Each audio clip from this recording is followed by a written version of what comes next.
जय श्री राम दोस्तों। हनुमान जी को कलयुग में सबसे प्रमुख देवता माना जाता है। रामायण के सुंदर कांड और तुलसीदास की हनुमान चालीसा में बजरंगबली के चरित्र पर विस्तार से प्रकाश डाला गया है। इसके अनुसार हनुमान जी के बारे में तुलसीदास लिखते हैं कि संकट कटे मिटे सब पीरा, जो सुमरे हनुमत बलबीरा। यानी हनुमान जी में हर के कष्ट दूर करने की क्षमता है। आज हम आपको बता रहे हैं हनुमान जी के कुछ खास गुण, उन्हें अपनाकर आपके सभी कष्ट दूर हो सकते हैं। खास बात यह है कि आपके प्रोफेशनल जीवन में भी ये गुण काफी काम आएंगे। आदर्शों के कोई समझौता नहीं। लंका में रावण के उपवन में हनुमान जी और मेघनाथ के मध्य हुए युद्ध में मेघनाथ ने ब्रह्मास्त्र का प्रयोग किया। हनुमान जी चाहते तो वह उसका तोड़ निकाल सकते थे, लेकिन उन्होंने ऐसा नहीं किया क्योंकि वह ब्रह्मास्त्र का महत्व कम नहीं करना चाहते थे। इसके लिए उन्होंने ब्रह्मास्त्र का तीव्र आघात सह लिया, हालांकि यह प्राणघातक भी हो सकता था। तुलसीदास ने इस पर हनुमान जी की मानसिकता का सूक्ष्म चित्रण किया है। ब्रह्मास्त्र ते ही साधा, कपि मन किन्हा विचार, जो ना ब्रह्मसर मानहु, महिमा मिटाई अपार। बहुमुखी भूमिका में हनुमान महत्व। हम अक्सर अपनी शक्ति और ज्ञान का प्रदर्शन करते रहते हैं।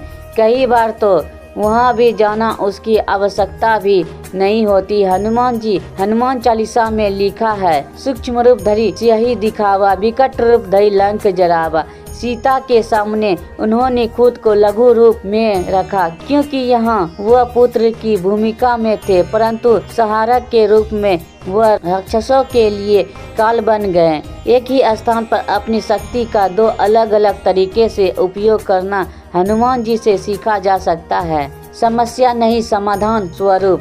जिस समय लक्ष्मण रणभूमि में मूर्छित हो गए, उनके प्राणों की रक्षा के लिए हनुमान जी पूरा पहाड़ उठा लाए क्योंकि वह संजीवनी बूटी को नहीं पहचानते थे।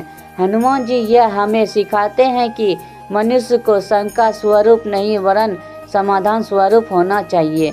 संवाद कौशल।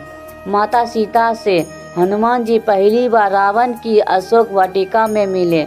इस कारण माता सीता ने उन्हें नहीं पहचानती थी। एक वानर ने श्री राम का समाचार सुनकर वह आशंकित भी हुई, परंतु हनुमान जी ने अपने संवाद कौशल से उन्हें यह भरोसा दिला ही दिया कि वह राम के ही दूत हैं।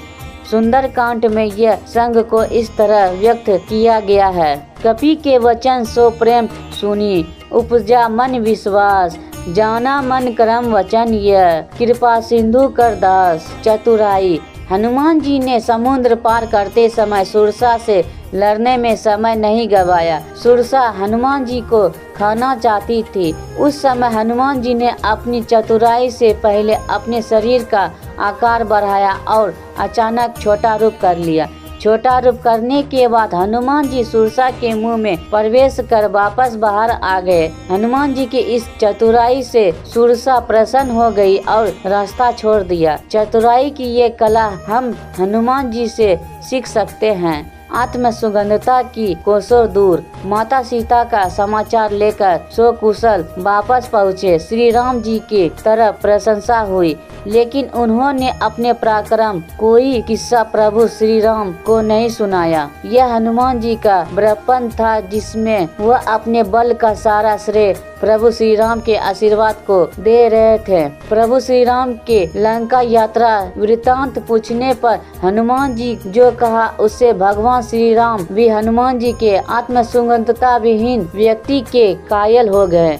समर्पण। हनुमान जी एक आदर्श ब्रह्मचारी थे। उनके ब्रह्मचर्य के समक्ष कामदेव भी नतमस्तक हो गए। यह सत्य है कि श्री हनुमान वैवाहिक थे, परंतु उन्होंने यह विवाह एक विद्या की के आदर्श पर किया था। श्री हनुमान जी के व्यक्तित्व का आयाम हमें ज्ञान के प्रति समर्पण की शिक्षा देता है। इसी के आधार पर हनुमान जी ने अष्ट सिद्धियों और सभी नौ निधियों का प्राप्ति की। नेतृत्व क्षमता। समुद्र में पुल बनाते वक्त अपेक्षित कमजोर और उच्च श्रृंखला वानर सेना से भी कार्य निकलवाना उनकी विशिष्ट संगठनात्मक योग्यता का परिचालन है। राम रावण युद्ध के समय उन्होंने पूरी वानर सेना नेतृत्व संचालन प्रमुखता से किया। यह दी गई जानकारी धार्मिक आस्था और लोक मान्यताओं पर आधारित है। यह सामान्य जन रुचि को ध्यान में रखकर यह प्रस्तुत किए गए हैं। जय श्री राम। हर सनातनी धर्मों से आशा है कि वीडियो को ज़्यादा से ज़्यादा शेयर करें और नए हैं तो चैनल को सब्सक्राइब करें। धन्यवाद।